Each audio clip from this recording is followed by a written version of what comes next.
So, hello and welcome back to another episode of Let's Take Drugs with Me. No. Today we're probably once again gonna go through something Reddit related. No, maybe not. Maybe we're not gonna do so. Let me see whether I can find a good new book summary, something amazingly great to go through and to talk about, from eliason. Relatively good books, relatively good. It's quite amazing book summaries most often, and it's not so like there are some sites, they maybe have a lot of book summaries, but the quality is, and also the usefulness of the books they're covering is like maybe not that relevant, bro. But let's see.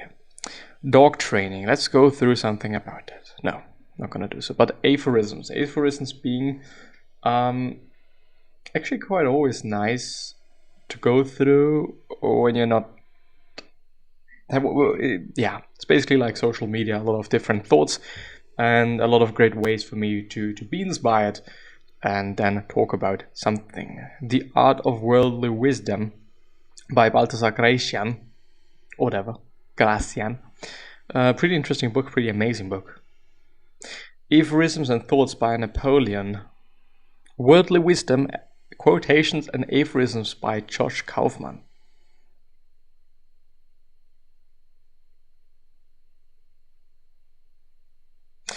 An assorted collection of quotations and aphorisms on various subjects. Unrated since it is rated 6 out of 10, so it is rated. It didn't really introduce anything, just curate them, good for a skim through to find interesting ideas and thinkers. So let's go through that, because I believe I may have not gone through this yet on money, but I kind of think I did. Worldly Wisdom, I think I actually did. Maybe there are some great articles by him. Lessons from year 29.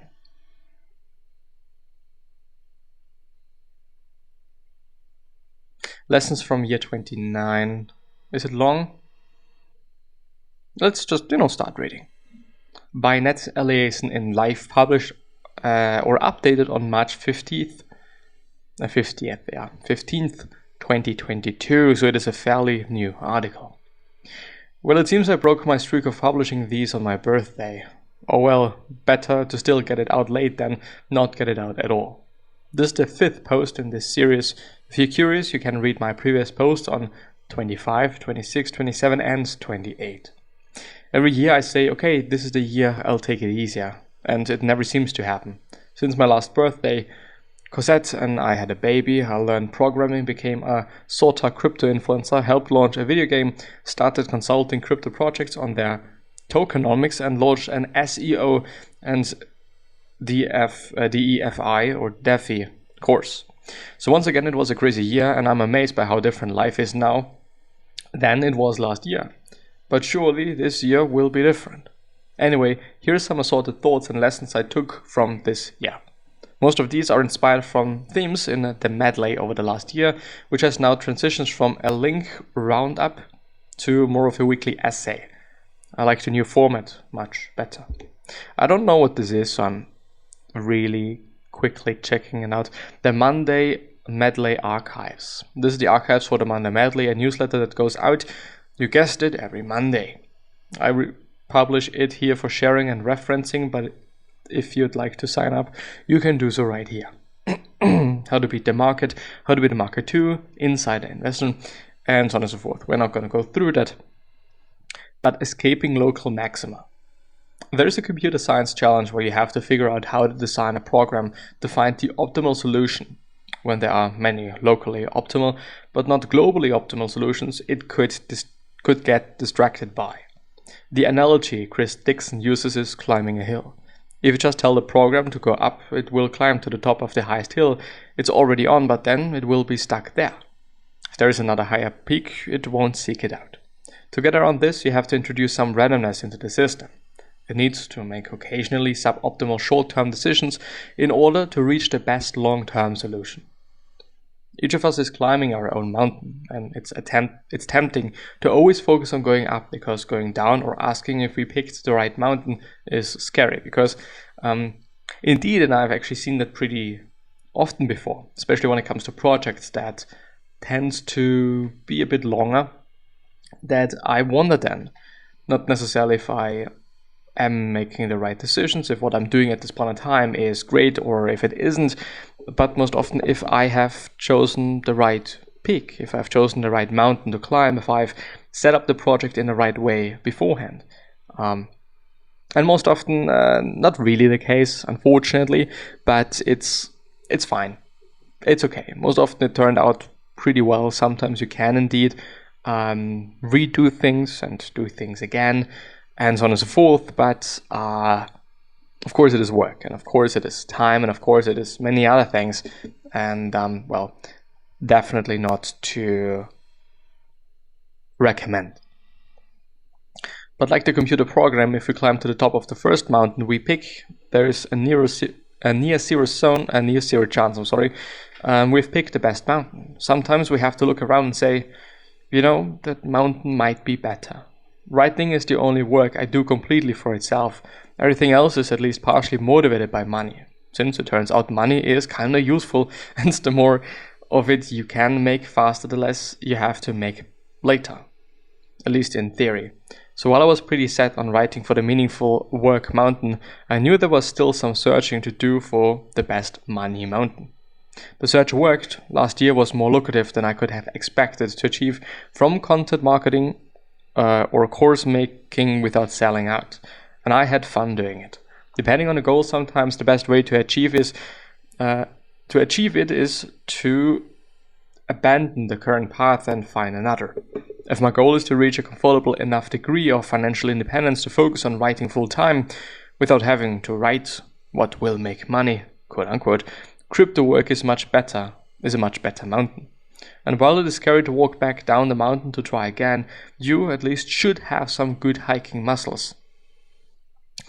You never know how the skills you built on one mountain will help you on the next one. And that is for sure the case, and definitely not to miss and forget about. On the other hand, it is the exact same thing or the exact same feeling that I'm having about the podcast and many other things as well. Should I just start over again? Should I just, do it in a different way again? For me, it is definitely not about stopping doing whatever the fuck I'm doing.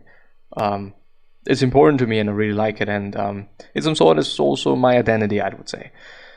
But should I do it differently? Should I do something different? Should I talk about something different? Should I kind of make things a bit differently? I probably actually should, but up to this point I was, I guess, a bit too scared to do so. And I did not have the energy and the courage to do so. Not about the energy, it's about courage. It's about saying, okay, I have seen that it is not good enough, and I should be doing something different, and I should really think about the fundamentals of the new thing, and then start that. Because maybe, and this is the thing, I don't really know if this is gonna work out. Maybe it doesn't. So who really knows? On one hand, on the other hand, then what this might lead to, okay, I might just continue doing whatever the fuck I'm doing because it is fun and it's, I'm seeing some things, not many things, not great accomplishments or whatnot, but yeah.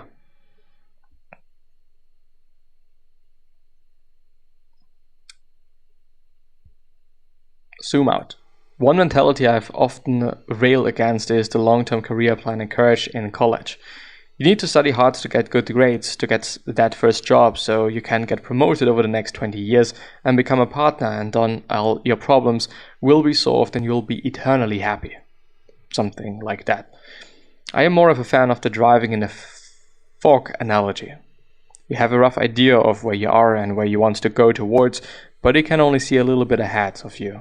And you have to keep making progress based on that. And the less committed you are to a certain outcome, the freer you are to take the roads that make the most sense for you. For the last 7 years since I graduated, I've rarely thought about work and progress on a longer than 1 to 2 year timescale. With Growth Machine, the focus was always on hitting the next revenue milestone or fixing the next problem. With this blog, I've never really had any goals, it just keeps growing.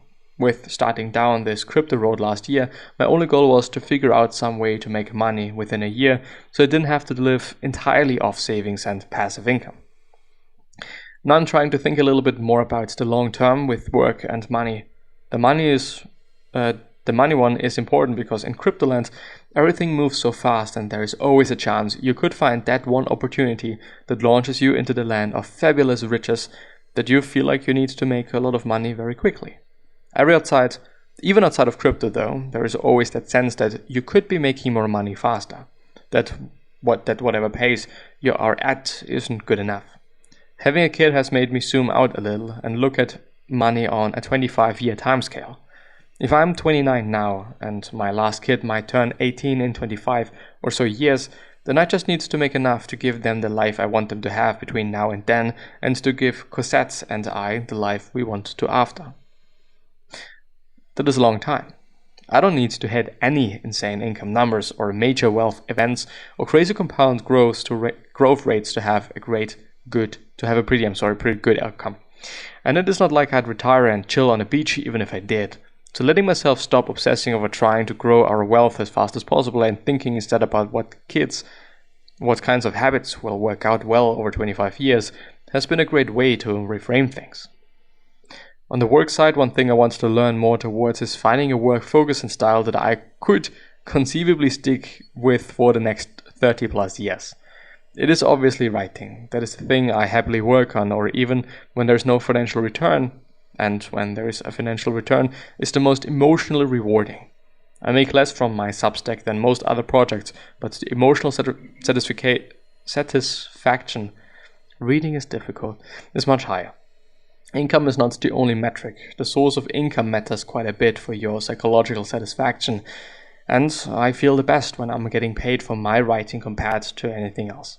So I'm trying to do a little bit better job of zooming out, not being overly fixated on the present, and doing a better job being in the now instead of the future. And with that being said, I'm going to see you next time, so bye bye.